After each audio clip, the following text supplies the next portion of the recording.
Pour la deuxième année consécutive, les amateurs de voitures seront gâtés. Steve et Jean-Philippe Brousseau nous préparent un événement particulier pour l'été 2023. Simon les a rencontrés. Alors, je suis en présence de Steve et Jean-Philippe Brousseau, tous deux organisateurs du Car Show Event qui s'est passé l'année passée à Saint-Joseph, et ils confirment ces temps-ci le retour de la deuxième édition le 22 juillet prochain. Messieurs, bonjour. Bonjour. Salut. Peut-on revenir justement sur l'année passée? Combien il y a eu de véhicules au Car Show Event? L'année passée, on a reçu environ 300 véhicules. Aux alentours de ça, 300 véhicules, puis avec au-dessus de 1200 visiteurs. Facile. Ensuite, il y a eu des profits. Vous avez fait des profits durant cette journée-là, ce Car Show Event-là. Pouvez-vous nous rappeler combien avez-vous fait de profits et à qui vous avez remis ça? À quel organisme? On a fait un profit de 5 900 $, puis on a tout envoyé ça à l'Association du cancer de l'Est du Québec.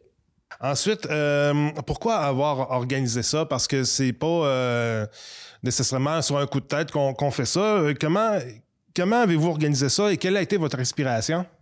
Moi, ça a été au mois de mars, suite au décès de mon grand-père qui est mort du cancer. J'ai décidé de faire un petit quelque chose pour encourager ça puis donner de l'argent pour cette fondation-là. Je trouve ça vraiment important. Fait que j'ai parlé avec mon père, puis au début, je voulais faire ça chez nous, dans ma cour, mais là, mon père était pas trop down de faire ça direct dans la cour avec tout le monde.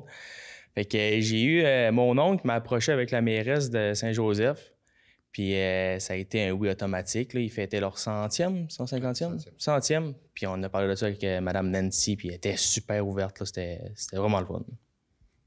Et justement, c'est quoi votre rôle l'année passée par rapport à l'événement? Toi, Jean-Philippe, c'était quoi ton rôle précisément?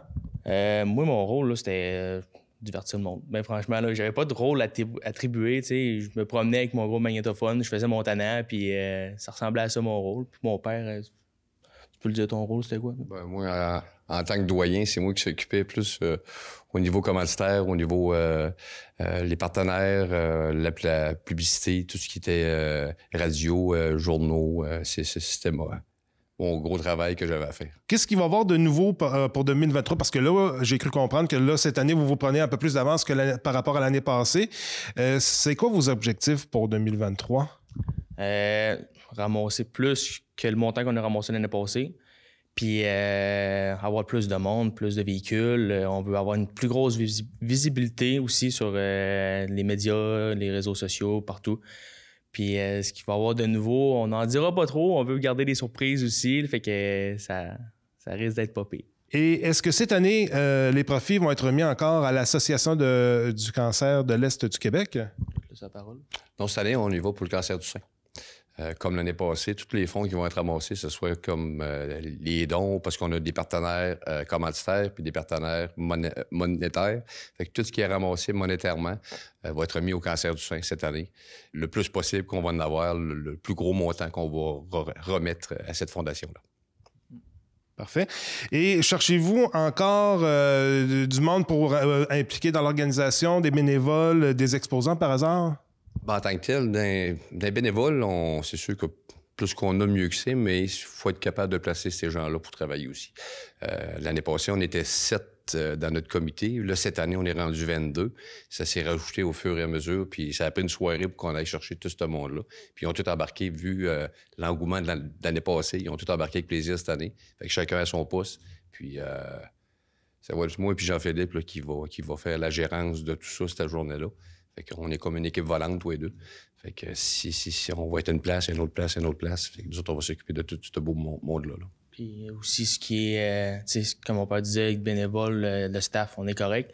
Mais ce qui est exposant cette année, j'ai été chercher une coche de plus. Je m'en vais chercher un gros car gang qui appelle dans le coin de Montréal. Ça s'appelle Battle Gang. Là, puis eux autres, là, c'est canadien. Là, c'est un groupe de véhicules partout au Canada. Puis ils m'ont envoyé un message texte sur Instagram, puis ils seraient intéressés à venir. Fait que juste ça, c'est un gros plus pour nous autres. C'est une grosse visibilité là, partout. Là. C'est vraiment le fun, ça. Parfait. Et juste avant de terminer, j'aimerais savoir le monde que vous espérez aller chercher à l'extérieur du Kamouraska.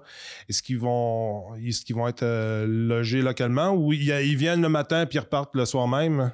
L'année passée, c'était ça. J'ai du monde du Rouyn-Noranda, de la Côte-Nord qui sont descendus. Ils venaient le matin, ils arrivaient à 8-9 heures, mais ils repartaient le soir. Mais si c'est à leur guise, là, s'ils veulent se prendre un hôtel, une chambre, là, c'est eux autres qui décident. Nous, on fournit pas ça, tu sais, comme dans tout pas mal des gros shows, là, c'est le monde qui décide ce qu'ils font. Là. Ils partent le soir ou ils couchent par ici, puis c'est à leur guise. Parce que l'année passée, on a quand même été chercher des gens, comme tu disais, là, de la Côte-Nord, une gang de la Gaspésie, du Nouveau-Brunswick, Montréal, Québec. On était en chercher...